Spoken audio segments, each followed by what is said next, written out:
I remember reading interviews with overpaid movie stars and musicians who moan over how tired they were, how hard they had to work, how drained they'd be, burnt out, in dire need of a break. Their directors were tough taskmasters. Performance is a pain. What a tough life. I'd grin and think, you should try working tables in a dive bar, or frying up endless breakfasts in some crummy all-night cafe. Then I'd put down the well-thumbed newspaper and get back to my 10-hour shift. Before I was fired again. Now I know exactly what they meant. There are no newspapers anymore. Not enough people left to buy them, or time to read. No bars or cafes. There is entertainment. Endless.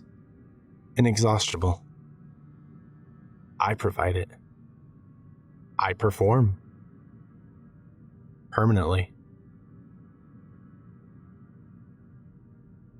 Their takeover was sudden, systematic, effortless. No one really knows what happened.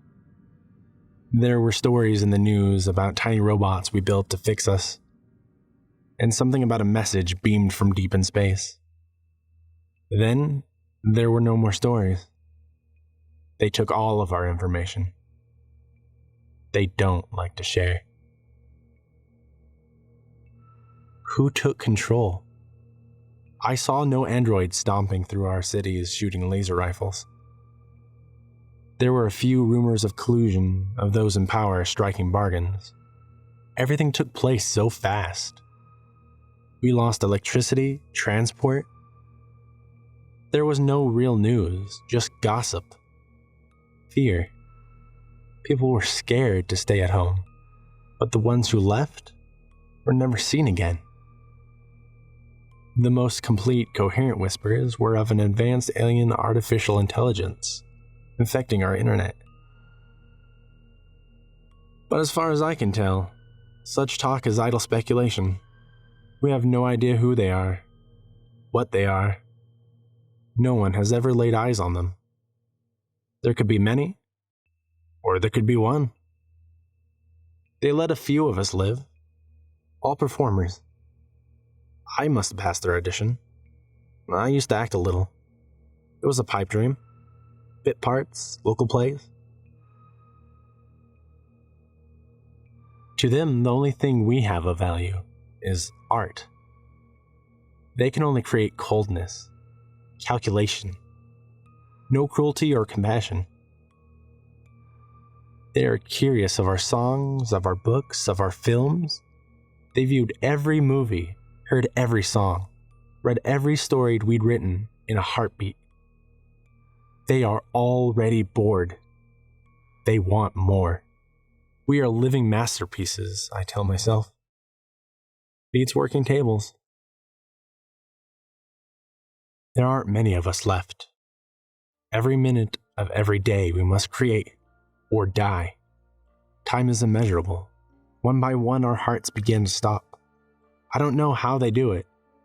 If I've been fitted with an implant, they did it without my knowledge. I have no memory of any procedure, no tell-all scar. Death is instant.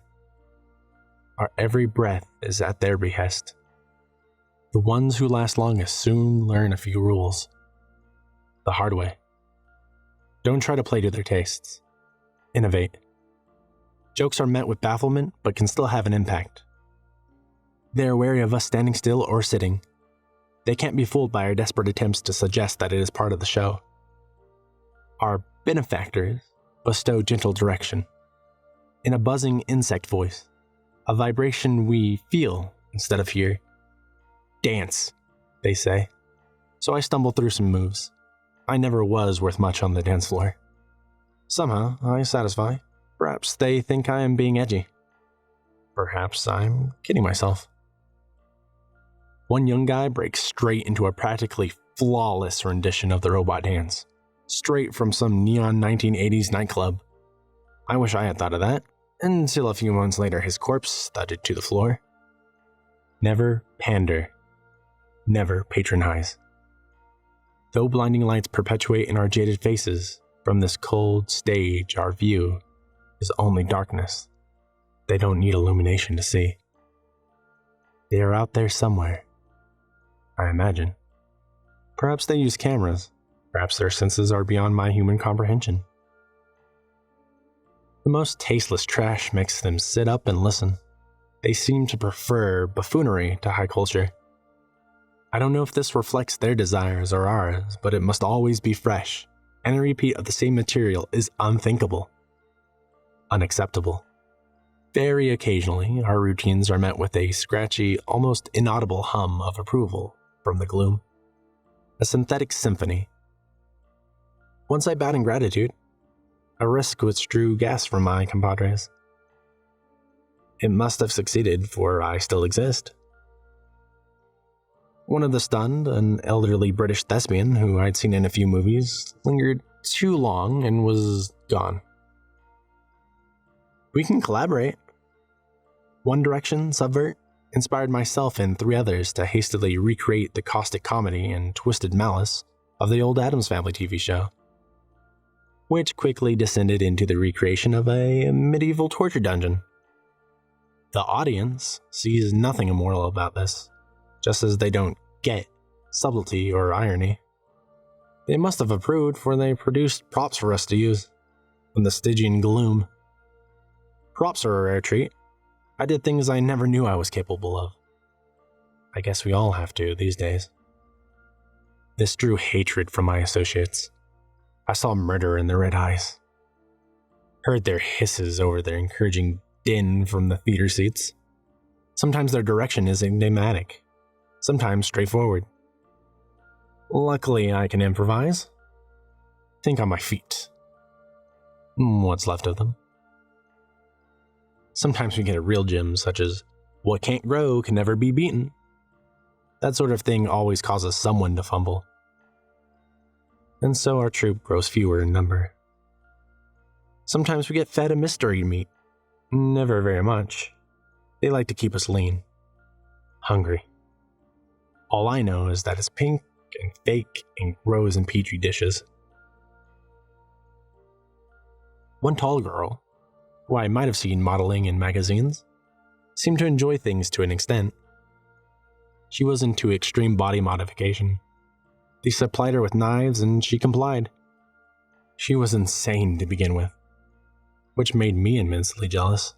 By the end, she had no eyelids, no lips, no fingers to grip, so she banged her head hard on the floor, until you couldn't see who she had been anymore. The hiss of rapture came, louder than I heard before. "I want to watch. I want to see what you see," she screamed, and flung herself with demented glee into the audience. That idea must have crossed all our minds once or twice, out of sheer curiosity or a faint hope of respite. Silence. The familiar scent of sizzling flesh. Their next direction comes. "Is there any water in the desert?" This causes me to pause. My mind's blank. Or perhaps it has gone.